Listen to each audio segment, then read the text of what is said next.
بارش تو ایک ہی طرح کی ہوتی ہے۔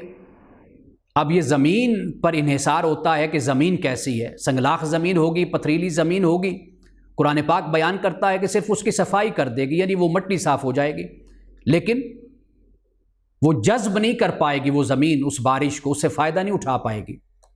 اور جو زمین زرخیز ہوتی ہے، نرم ہوتی ہے، اس کو فائدہ پہنچتا ہے بارش سے۔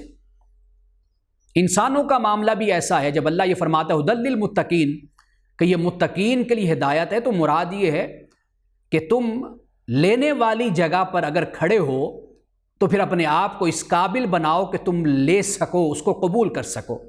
یہ ہے متقین، ریسیپینٹ جس کو ہم کہتے ہیں۔ آپ حاصل کرنے کی جگہ پر ہیں، تو جب آپ حاصل کرنے کی جگہ پر ہیں تو پھر اپنے آپ کو اس قابل بنائیں کہ آپ اس کو حاصل کر سکیں۔ تو آپ اس کو کیسے حاصل کریں گے؟ آپ متقی بن کر اس کو حاصل کریں گے۔ ایک بڑی خوبصورت حدیث ہے، یہاں پر میں بیان کر دیتا ہوں، بلکہ میں نے گزشتہ درس میں وہ حدیث آپ کو سنائی بھی تھی کہ حضرت معاذ بن جبل کو جب رسول اللہ صلی اللہ علیہ وسلم نے یمن کا نمائندہ بنا کر، والی بنا کر بھیجا تھا، تو رسول اللہ نے نصیحتیں ان کو فرمائیں۔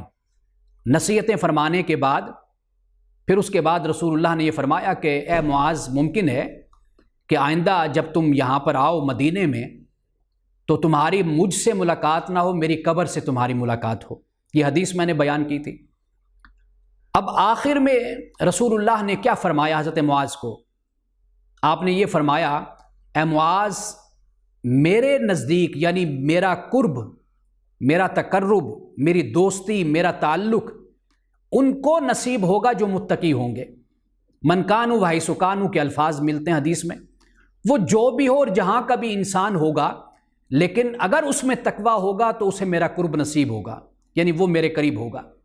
یعنی مراد یہ ہے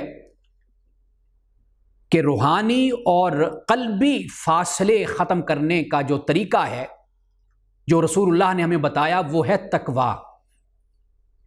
اگر ہم تقویٰ پیدا کریں گے، بے شک ہم اللہ اور اس کے رسول سے، رسول اللہ صلی اللہ علیہ وسلم سے زمینی فاصلے پر ہوں، یعنی ہم مدینہ سے بہت دور ہوں، لیکن اگر ہم میں تقویٰ ہے تو رسول اللہ کا ہم قرب حاصل کر لیں گے۔ اور وہ قرب کیا ہوگا؟ وہ قلبی اور روحانی قرب ہوگا۔ اور اگر ہم میں تقویٰ نہیں ہے، بے شک ہم مدینے کے آس پاس بھی رہتے ہوں، زمینی فاصلہ کم ہوگا لیکن روحانی اور قلبی فاصلہ قائم ہو جائے گا۔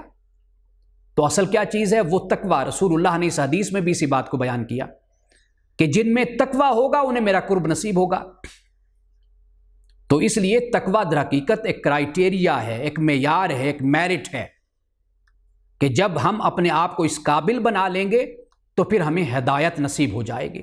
پھر اس کے بعد پھر آگے ہدایت کے درجے ہیں، منزلیں ہیں۔ انسان اللہ سبحانہ و تعالیٰ سے دن رات ہدایت کا سوال بھی کرتا ہے اور اللہ سبحانہ و تعالیٰ سے توفیق کی دعا بھی کرتا رہتا ہے۔ ایک ہے ہدایت، اور اس سے اگلا درجہ توفیق کا ہوتا ہے کہ اللہ پاک سے مسلمان اور مومن کو توفیق کی دعا کرنی چاہیے۔ رسول اللہ صلی اللہ علیہ وسلم بھی جب نماز پڑھتے تھے، 5 وقت کی نماز ہے، تہجد ہے، نوافل ہیں، آپ بھی تو سورۃ الفاتحہ کی تلاوت کرتے تھے، اہدنا الصراط المستقیم۔ اب اہدنا الصراط المستقیم، یہ صراط مستقیم ہدایت، اب اس کی کوئی حد نہیں ہے۔ تو اس لیے تقویٰ در حقیقت ایک کرائیٹیریا، ایک معیار بن جاتا ہے کہ جس سے انسان اس قابل ہو جاتا ہے کہ وہ ہدایت کو پالے اور حاصل کر لے۔ اور یہی تقویٰ ہے کہ جس کے ذریعے سے انسان رسول اللہ صلی اللہ علیہ وسلم کا قرب بھی پا سکتا ہے، چاہے وہ کسی بھی زمین کے خطے پہ رہتا ہو، جیسا بھی انسان ہو، کسی بھی رنگ اور نسل سے اس کا تعلق ہو، اسے رسول اللہ کا قرب نصیب ہوگا اگر اس میں تقویٰ موجود ہے۔